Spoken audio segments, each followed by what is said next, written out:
हमारी संस्कृति, हमारे संस्कार सदा रहे हमारे साथ। भारत की पुरातन गाथाएं और महान संतों की वाणी। सब्सक्राइब करें तिलक कथाएं। कोरे कागज पर श्याम सुंदर जी और रामलाल जी के दस्तखत। जो मर्जी लिखवा लो, लेकिन ये काम तुम जितना जल्दी करोगी उतनी ही जल्दी तुम्हारा फायदा होगा। इतनी भी जल्दी क्या है माँ? अरे निर्मला, जंग शुरू होने के बाद हथियार में धार लगाने बैठोगी क्या? अरे जंग वही जीतते हैं जिनके पास धार किया हुआ तेज हथियार होता है।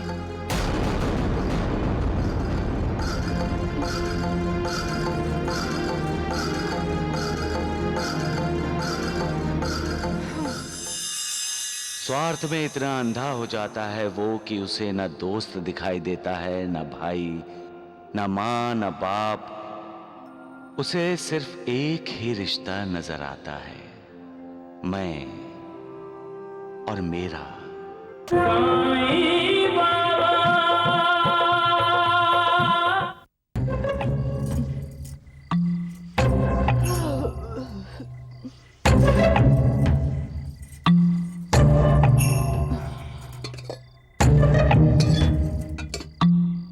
मुझे भी एक गिलास पानी देना। हाँ, ये क्या हुआ माँ? आप सोई नहीं? मुझे नींद नहीं आ रही। लेकिन तुम भी तो नहीं सोई। मुझे भी नींद नहीं आ रही है। जब से मनीषा भाभी ने 5 उंगलियां हमारी तरफ दिखाई हैं, वो बहुत बेचैन हो गए हैं। मुझसे तो बात तक नहीं की दामाद जी ने। माँ, क्या वो लोग हमें चोर समझते हैं? चोर तो हम हैं ही ना। राजेंद्र साइकिल्स के आधे हिस्से की चोरी जो कर रहे हैं। क्या मतलब? आहिस्ता आहिस्ता बोल। कहीं तेरे पिताजी और तेरे पति ने सुन लिया ना तो सब कुछ चौपट हो जाएगा। ऐसा तुम क्या करने वाली हो माँ? मैंने वकील से बात कर ली है। वो बहुत जल्द ही रामलाल जी को नोटिस भेजेगा। नोटिस? किस बात का? राजेंद्र साइकिल्स का आधा हिस्सा श्याम सुंदर के नाम जो करना है। समझी बुद्धू?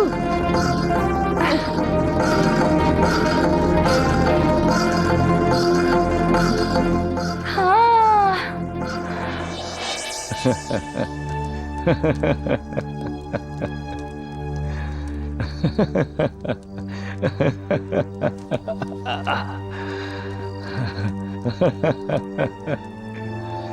महालसापति, रात का करिश्मा देखकर मुझे हंसी आ रही है। रात का करिश्मा? हाँ महालसापति, महालसापति, मालिक ने रात किस लिए बनाई है? आराम करने के लिए। हाँ, रत होने के लिए। रत का मतलब घुल मिल जाने के लिए। लेकिन इंसान रात का दुरुपयोग करने लगा है। कोई रत होता है, कोई रत होने नहीं देता। कोई अपनों की भलाई के लिए रात का उपयोग करते हैं।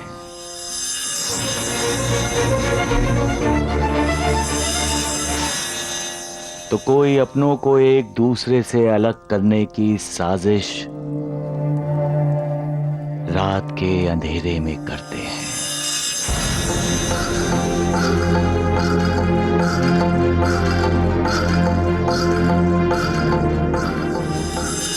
रात के वक्त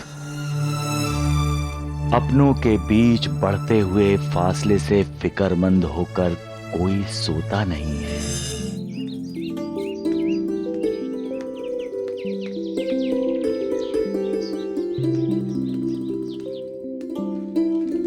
ये कौन था जो अभी अभी सीढ़ियों से बाहर गया है? एडवोकेट देश पांडे का चपरासी था। ये देकर गया है। क्या है ये? पता नहीं, पढ़कर देखता हूँ। मैं अपने क्लाइंट मिस्टर श्याम सुंदर जी का वकील देश पांडे आपको नोटिस दे रहा हूँ।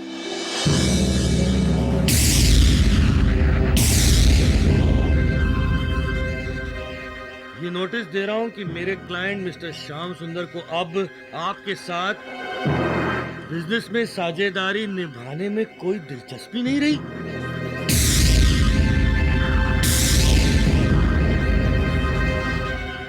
मिस्टर श्याम सुंदर अब अपना खुद का बिजनेस शुरू करना चाहते हैं, इसलिए राजेंद्र साइकिल्स की आधी जायदाद, आधी कंपनी और आधा हिस्सा मिस्टर श्याम सुंदर के नाम करने की कानूनी कार्रवाई फौरन शुरू कर दी जाए। हाँ?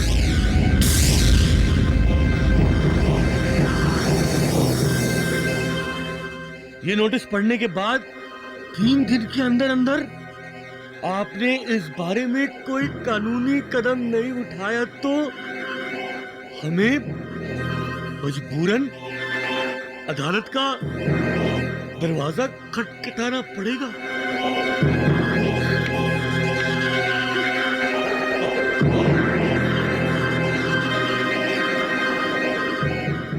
क्यों किया श्याम सुंदर ने ऐसा क्यों किया?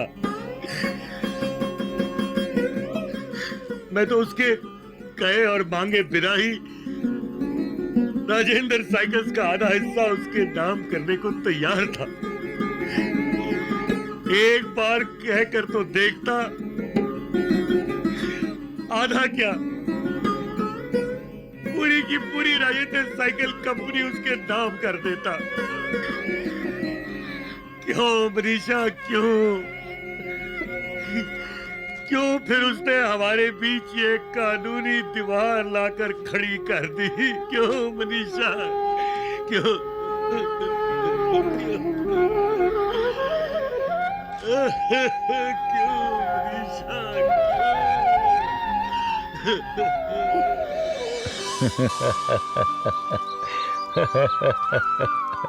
ये इंसान कभी कभी मालिक को भी असमंजस में डाल देता है। क्या हुआ बाबा? आप क्या देख के हंस रहे थे? स्वार्थ देखकर, अविचार देखकर। इंसान जब विकारों के अधीन हो जाता है लक्ष्मी बेटी, तो वो अपने मालिक को भी भूल जाता है। कौन विकारों के अधीन हो गया है? कौन स्वार्थ कर रहा है? जो भी है लक्ष्मी बेटी, उसके सितारे बुलंद हैं और जो मालिक का सेवक है, जो मालिक को हमेशा याद रखता है, उसके प्रारब्ध में कुछ और ही लिखा है। लेकिन मुझे तो करुणा ही देनी है और अपने भक्तों का सहारा बनना है। हाँ सगुण नायक, मुझे तो अपने भक्तों को सहारा देना है और जो मेरे भक्त को तकलीफ दे रहे हैं उन्हें सही रास्ते पर लाना है। सबका मालिक एक।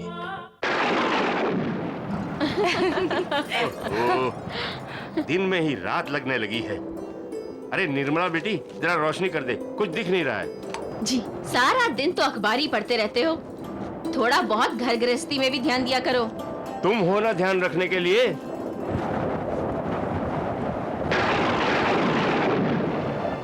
इतनी बिजली कड़क रही है, लगता है तूफान आने वाला है। नोटिस तो रामलाल जी को मिल ही गया होगा। तूफान तो अब आने ही वाला है।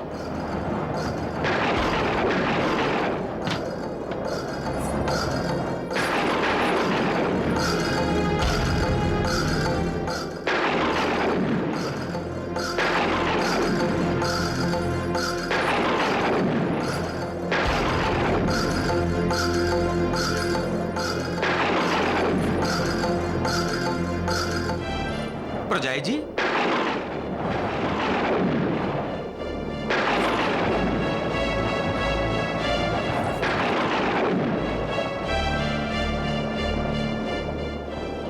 राम सुंदर जी, ये रहा तुम्हारा राजेंद्र साइकिल का आधा हिस्सा।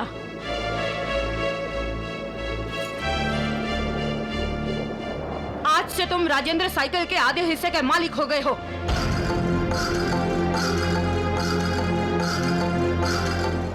राजेंद्र साइकिल्स का बंटवारा कर दिया गया है। बंटवारा? लेकिन परजाई जी। परजाई जी कह के मेरा अपमान मत करो श्याम सुंदर जी। आप जो चाहते थे और आपने जिसके लिए सरकारी नोटिस भेजा था, रामलाल जी ने वो काम कर दिया है। खुश रहिए श्याम सुंदर जी, और ऐसे ही अपनों की पीठ में खंजर भोंकते रहिए, ताकि आने वाले कल में कोई दूसरा रामलाल ये सीख सके कि श्याम सुंदर जैसे अपनों पर कभी अपना सब कुछ न्योछावर नहीं करते।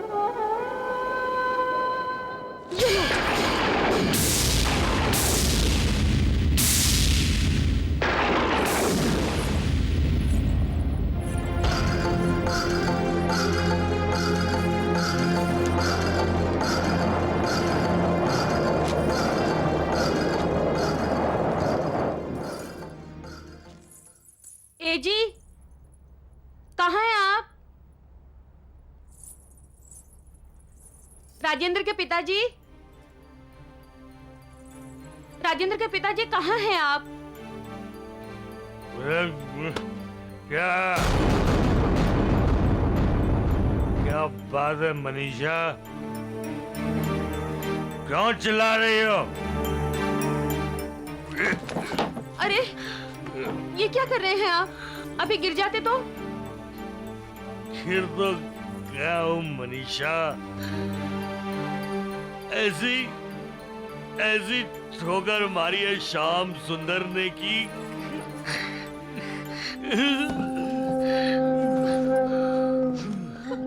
आपने शराब पी है? हाँ मनीषा, मैंने गम बुलाने की दवाई पी है।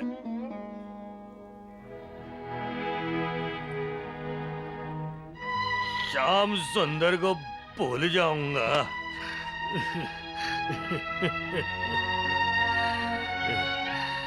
बीते हुए समय की तरह श्याम सुंदर को भूल जाऊंगा। मेरे श्याम सुंदर को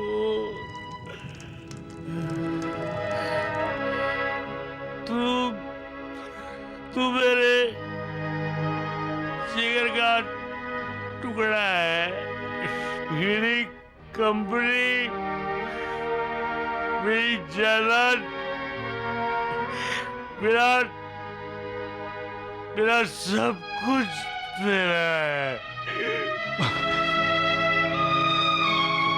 साइनाथ जी को क्या मना किया था ना मैंने तुझे। उठ। तेरा है श्याम।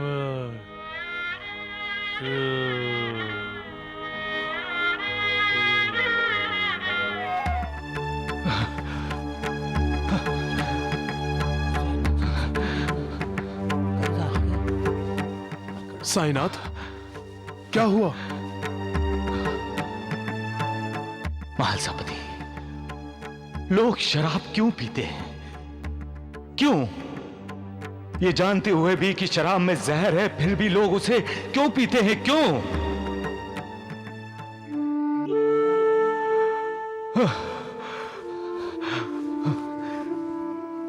जानते हुए भी कि शराब इंसान की जिंदगी के लिए श्राप है। जिंदगी खत्म कर देती है शराब, फिर भी लोग पीते हैं। खुद को और अपने परिवार वालों को तरह तरह की मुसीबतों में डाल देते हैं। महालसापति, मदिरा और मंदिर में सिर्फ एक बिंदु का फर्क है। वो बिंदु जो इंसान को उस मालिक के करीब ले जाती है। क्यों नहीं समझते लोग कि शराब में शर है। शर यानी तीर जो उन्हें घायल कर देता है, अंदर ही अंदर खोखला करता रहता है। कौन समझाए उन्हें महालसापति, कौन? मैं भी किस किस को रोकूंगा, किस किस को सही रास्ते पर लाऊंगा। आखिर मैं भी तो अधूरा हूं। इस शरीर के कारण अधूरा हूं।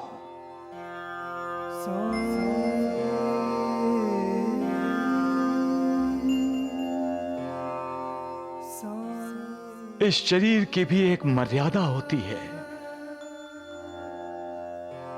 और जब मैं इस मर्यादा को पार कर लेता हूं तो बहुत थक जाता हूं।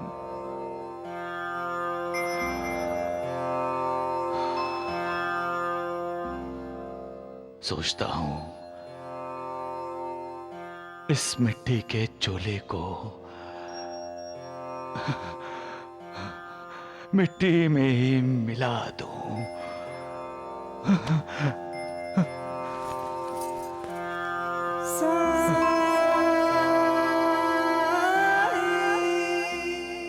सबका मालिक एक।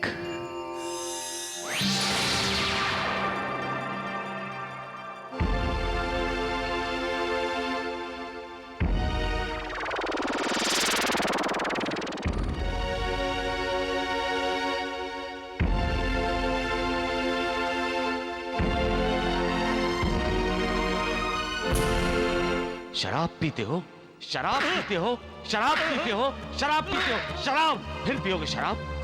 बोलो, जवाब दो। फिर पियोगे शराब? फिर पियोगे? शराब गम बढ़ाती है, गम मिटाती नहीं। शराब दुआ नहीं, बद्दुआ है, बद्दुआ। अपनी जिंदगी को गंदगी मत बनाओ। होश में आओ रामलाल, होश में आओ।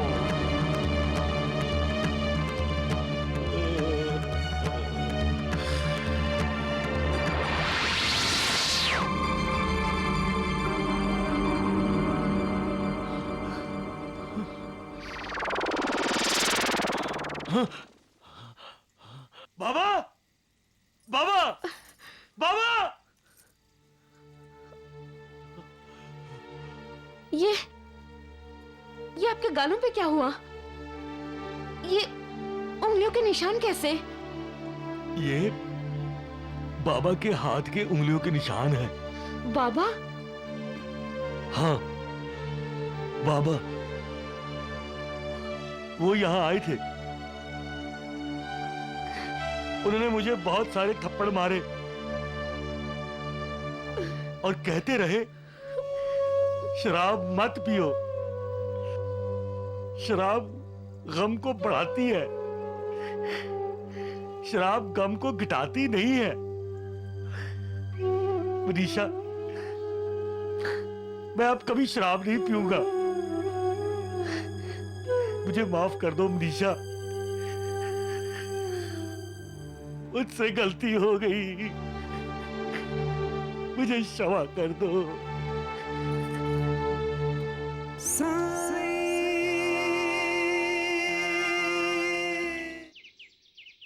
क्यों मुंह लटकाए बैठी हो निर्मला बेटी? देख, श्याम सुंदर जी अगर राजेंद्र साइकिल्स की आधी मालकिन बनने पर तुम पर नाराज होते हैं, तो वो रामलाल जी को नोटिस भेजने पर नाराज तो होंगे ही ना। अब तुम उन्हें और थोड़ा नाराज कर लेना। क्या मतलब? अरे पगली, वो तुम्हारे पति है ना, तो एक ही बार पूरी तरह से मना लेना। जब तुम राजेंद्र साइकिल्स की पूरी मालकिन बन जाओगी। पूरी मालकिन? हाँ माँ, तुम्हारे दिमाग में और भी कोई खिचड़ी पक रही है क्या? हाँ, तुम्हें याद है ना, तुम्हारी सुहाग रात पर रामलाल जी ने एक कोरे कानूनी कागज पर श्याम सुंदर के दस्तखत लिए थे, जिन्हें तुमने मेरे कहने पर चुराया था। अरे, ये तो वही स्टैम्प पेपर है जो मैं ढूंढ रही थी। उसी कागज पर रामलाल जी के दस्तखत लेने होंगे तुम्हें। कोरे कागज पर श्याम सुंदर जी और रामलाल जी के दस्तखत, जो मर्जी लिखवा लो। लेकिन ये काम तुम जितना जल्दी करोगी, उतनी ही जल्दी तुम्हारा फायदा होगा। इतनी भी जल्दी क्या है माँ? अरे निर्मला, जंग शुरू होने के बाद हथियार में धार लगाने बैठोगी क्या? अरे, जंग वही जीतते हैं जिनके पास धार किया हुआ तेज हथियार होता है।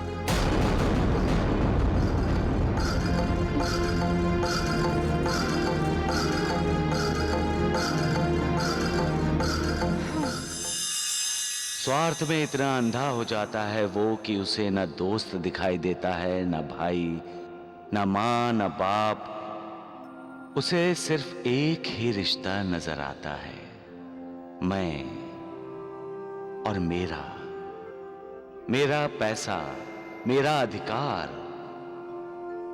उसका किसी पर विश्वास नहीं रहता, किसी पर श्रद्धा नहीं रहती। सबसे नाता तोड़कर वो अविश्वास, लालसा, नफरत, वासना, इनसे नाता जोड़ लेता है।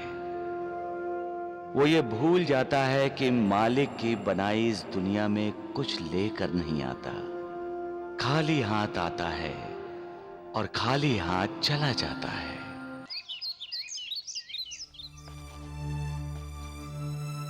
रामलाल, दोस्त और दुश्मन को पहचानना सीखो। कभी कभी दोस्त के भेष में दुश्मन सामने आ जाता है। नमस्कार रामलाल जी। नमस्ते। वो मनीषा बाजार गई है, अभी आती होगी। जेठ जी, दरअसल हमारा काम आपसे ही है। सावधान रामलाल, सावधान।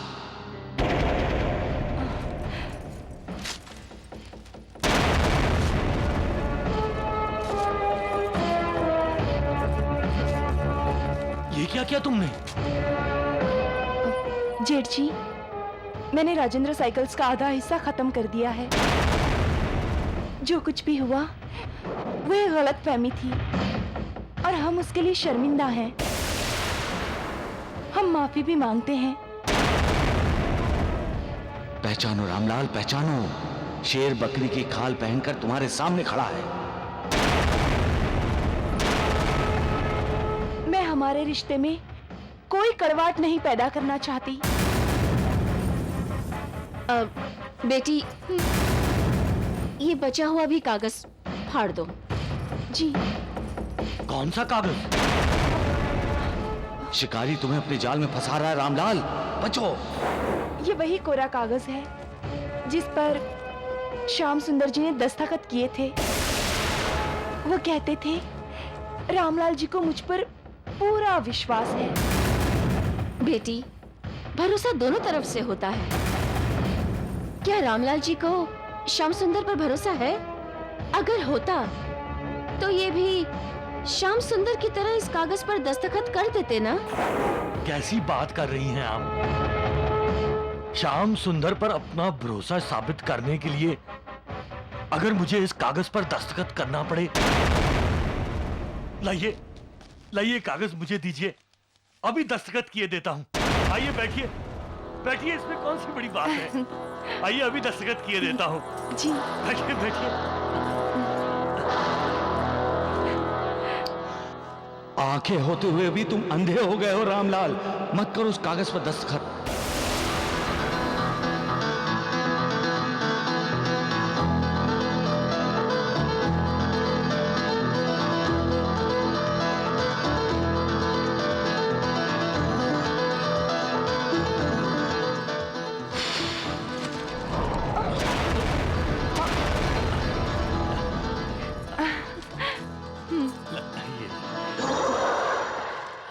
सुनते क्यों नहीं हो तुम?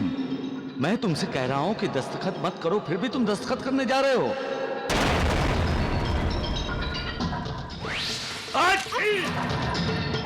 अरे ये तो टूट गया। ये तो टूटना ही था। कोई ना कोई बहाना तो बनाना ही था आपने, ताकि आप दस्तखत ना करें। सच कहूं, आपका दिल हमारे दामाद श्याम सुंदर की तरह साफ नहीं है। अभी भी बात को समझो, वो तुम्हारी दौलत पर हाथ साफ करने आई है रामलाल। मेरी नीयत पर शक मत कीजिए देविका जी, मैं दूसरा पेन ले आता हूँ। हमारे पास दूसरा पेन है ना, ये लीजिए। दस्तखत मत करो रामलाल, नहीं तो पूरे के पूरे लुट जाओगे तुम।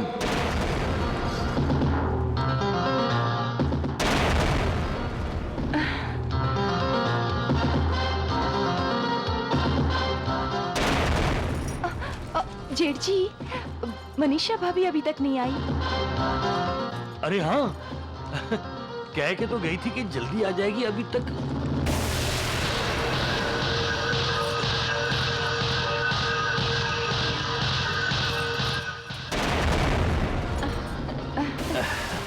अभी तक नहीं आई। रामलाल जी, हमें माफ कीजिएगा, हम खामखाई आप पर शक कर बैठे। बेटी, हाँ? ये लो, इसे फाड़ दो। जी।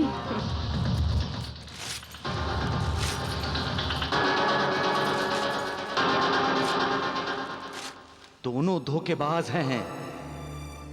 इन्होंने तुम्हारा और श्याम सुंदर के दस्तखत वाला कागज नहीं फाड़ा है, तुम्हारी आंखों में धूल झोंकने के लिए उन्होंने दूसरा कागज फाड़ा है। रामलाल, तुमने खुद अपने हाथों से अपनी किस्मत का दरवाजा बंद कर लिया है। अच्छा रामलाल जी, हम लोग चलते हैं। नमस्ते। अब मनीषा आती होगी, मिलकर चले जाइएगा। कैसा इंसान है रामलाल तू, अपनी किस्मत को खुद ही ठोकर मारता है। सबका मालिक एक।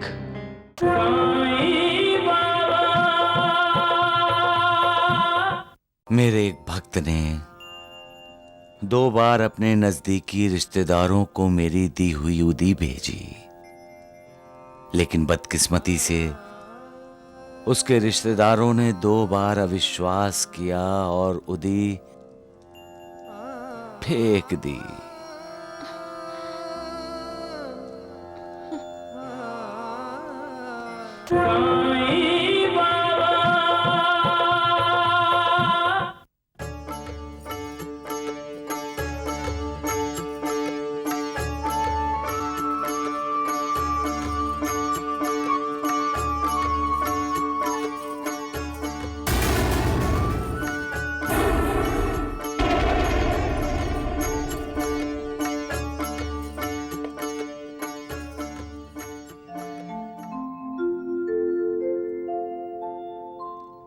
ऐसे क्या देख रहे हैं आप लोग? तुम्हारा पागलपन देख रहा हूं मैं। आरती भगवान की उतारते हैं बेटी, और तुम? ये मेरे भगवान ही हैं माँ, मेरे पति हैं, इसलिए मेरे परमेश्वर हैं। अब आप शादी की तारीख का इंतजार मत कीजिए, बल्कि समधी और समधन जी से मिलकर उनसे बात करके मंजुला की शादी जल्द से जल्द करवा दीजिए। अरे माँ, हाँ? मंजुला दीदी यही तो चाहती है ना? हाँ? बड़े शरारती है। मैं आपके जाने का इंतजाम करती हूँ। शादी एक पवित्र बंधन है और उसके साथ साथ ये एक सामाजिक बंधन भी है। शादी 2 इंसानों के साथ साथ 2 दिलों की, 2 परिवारों की होती है। जब अग्नि को साक्षी मानकर फेरे लेते समय पति पत्नी शपथ लेते हैं, सप्तपदी कहते हैं। 7 जन्मों तक एक दूसरे का साथ देने का वचन देते हैं। 2 दिल जब मिलते हैं, मनोमिलन जब होता है, तो शादी एक औपचारिकता रह जाती है। क्योंकि ऐसे मनोमिलन में दो जीव जन्म जन्म तक एक दूसरे का साथ देने का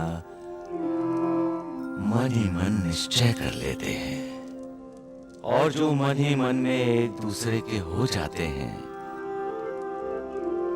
वो बिना शादी के बंधन को स्वीकार कर लेते हैं।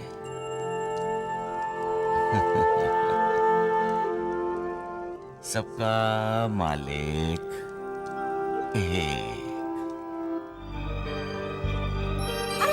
अरे दीनानाथ, अरे बेटा, अरे मेरे लाल, क्या हुआ?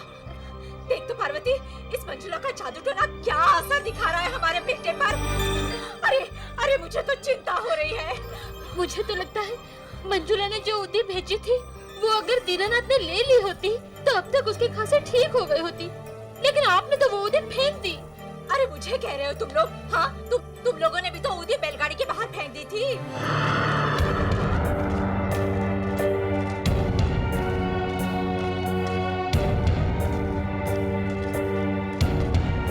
अग्गो भाई, ये मंजुला के पिताजी भी तो साथ में हैं। ये रमाकांत जी इस समय किस लिए आए हैं? वो भी जबकि वैद्य जी अपने दीनानाथ को देखने के लिए आए हैं।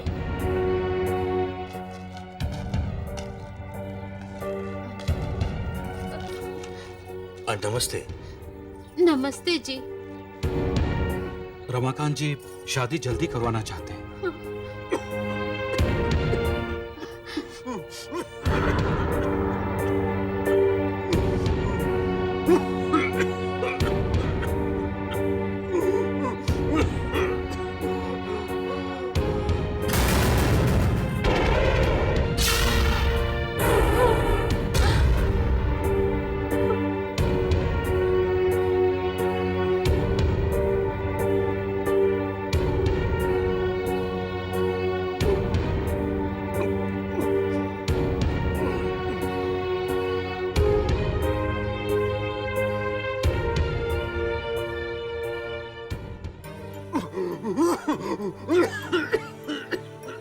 गांव के बाहर पहाड़ पर जो आश्रम है, पहले दीनानाथ को वहां भेज दीजिए।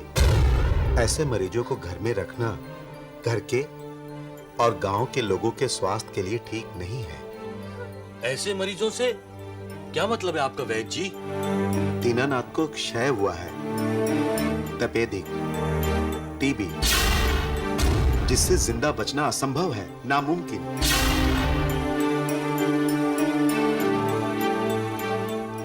नहीं पिताजी, नहीं माँ, ये नहीं हो सकता।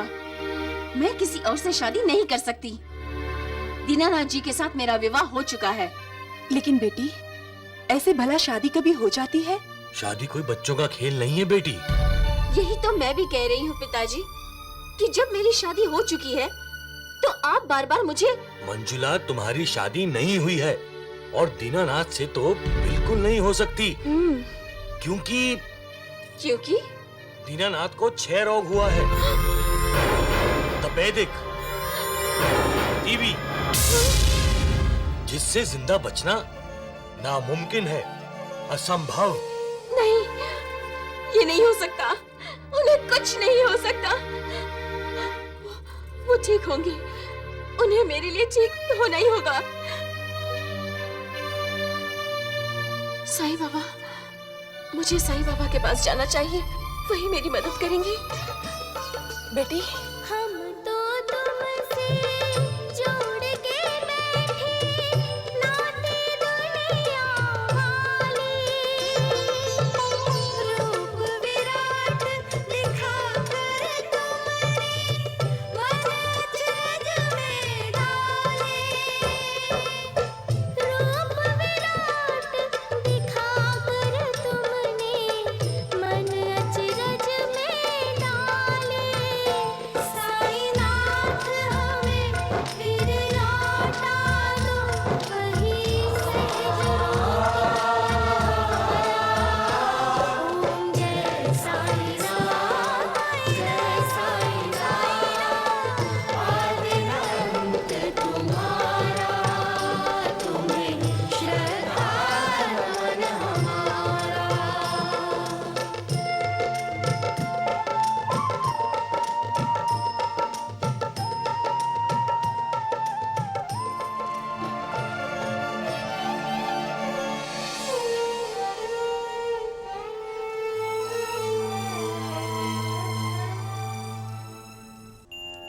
मालिक की बनाई हुई इस दुनिया में इंसान के साथ जो कुछ भी होता है वो उसके प्रारब्ध और नसीब के अनुसार ही होता है। प्रारब्ध या नसीब इंसान के कर्मों से बनता है, उसे कोई नहीं मिटा सकता, स्वयं मालिक भी नहीं। इंसान जो भी कर्म करता है, अच्छे या बुरे, उसका फल उसे भोगना ही पड़ता है। जैसा हम चाहते हैं जब वैसा नहीं होता तो हम उसे अपनी बदनसीबी और बदकिस्मती कहते हैं।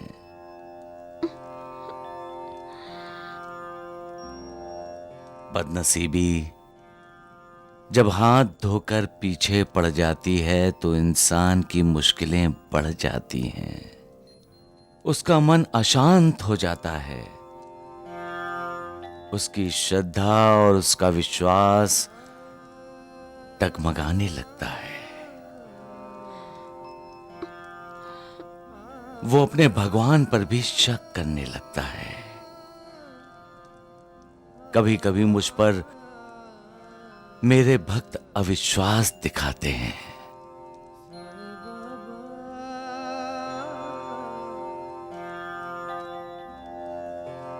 मेरे एक भक्त ने 2 बार अपने नजदीकी रिश्तेदारों को मेरी दी हुई उदी भेजी, लेकिन बदकिस्मती से उसके रिश्तेदारों ने 2 बार अविश्वास किया और उदी फेंक दी।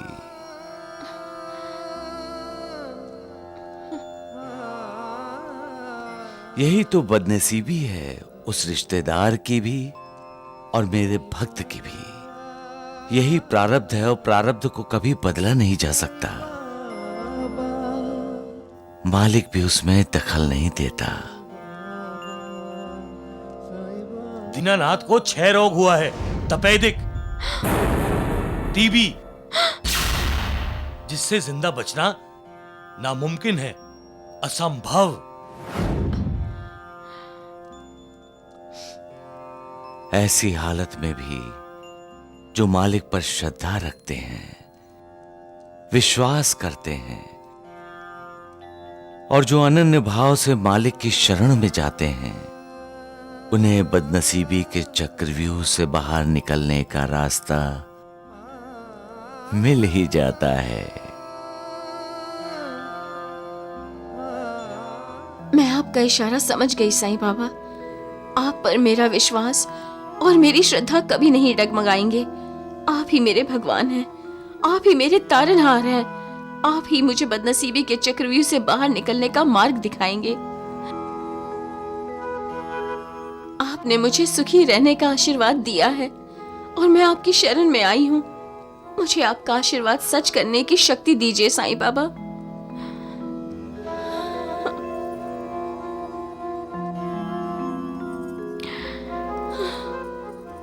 आपकी आंखों में आंसू।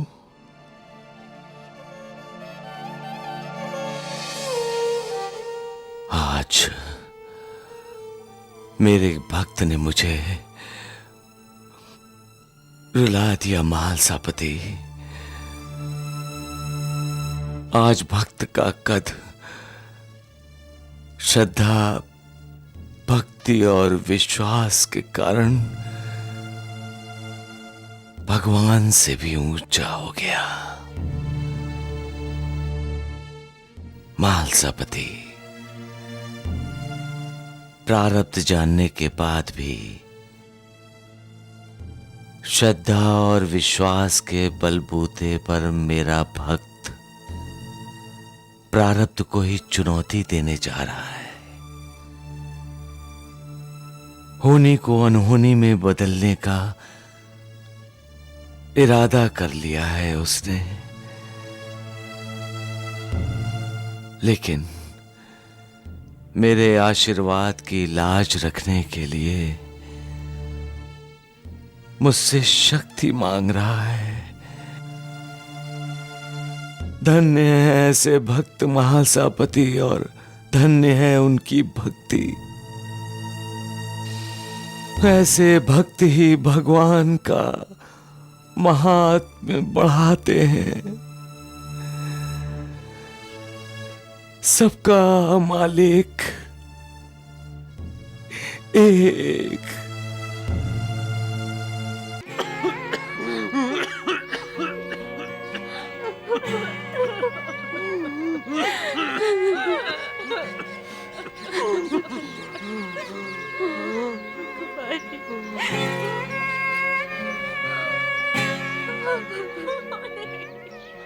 नहीं माँ, मेरे पास मत आओ।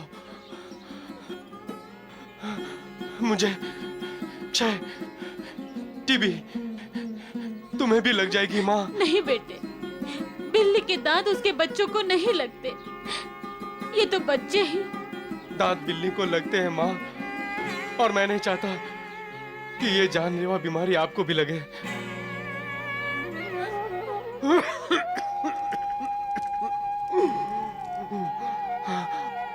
पिताजी, मुझे माफ कर देना। संतान का फर्ज है वो अपने माँ बाप को सुख दे, और मैं अभागा आप सबको दुख ही दुख दे रहा हूँ।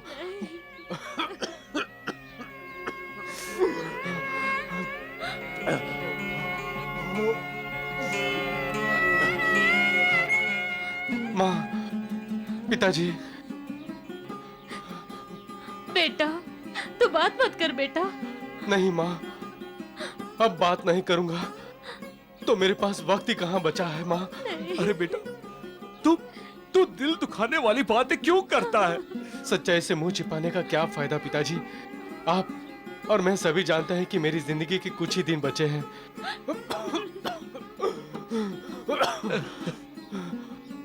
आप मंजुला के घर संदेश भेज दीजिए, अब हमारी शादी नहीं होगी। अरे बेटा, अरे ऐसी दिल दुखाने वाली बातें क्यों कर रहा है रे? देख लेना बेटा, तेरी शादी भी होगी और इस घर को वारिस भी मिलेगा। नहीं बुआ जी, मैं जानबूझकर मंजुला की जिंदगी नहीं बर्बाद करूंगा। मंजुला निष्पाप है। मेरी भगवान से प्रार्थना है वो सदा खुश और सुखी रहे। सच्चा प्रेम स्वार्थी नहीं होता। सच्चा प्रेम हमेशा अपने साथी का भला चाहता है। 2.5 अक्षर का बना ये शब्द प्रेम इंसान को अपनी जिंदगी में कई प्रकार के साक्षात्कार करवाता है।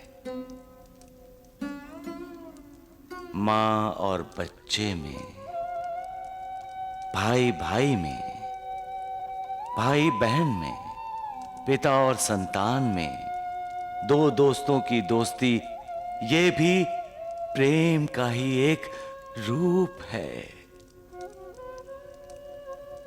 प्रेमी और प्रेमिका एक दूसरे को प्रेम बंधन में जकड़ते हैं। ईश्वर और भक्त में भक्ति का रिश्ता भी प्रेम का ही एक अंग है। अलग अलग रूपों का प्रेम इंसान की जिंदगी को रंगीन और खुशबूदार बनाता है। प्रेम का मतलब ही है श्रद्धा, भक्ति, विश्वास। जिन्हें प्रेम का साक्षात्कार होता है उन्हें मानो ईश्वर का साक्षात्कार हुआ है। सबका मालिक एक।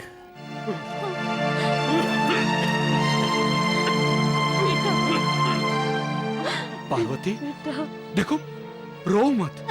दीनानाथ आश्रम जा रहा है। जैसे ठीक होगा लौट आएगा। मत जाओ बेटे, इसे आश्रम नहीं लेके जाओ। दीदी, मना करो इसे। दीदी।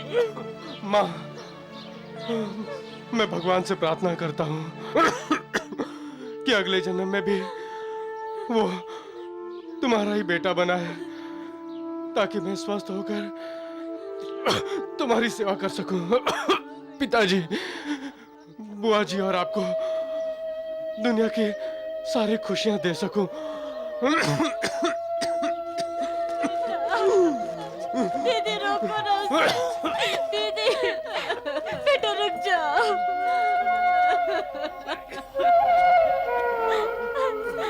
रुक जाओ बेटा, आश्रम मत जाओ बेटा, रुक जाओ, मुझे छोड़ के मत जाओ। रुक जाओ बेटे, मत ले जाओ उसे। नहीं जाओ, नहीं जाओ, रोको उसे, आश्रम नहीं ले जाओ। नहीं।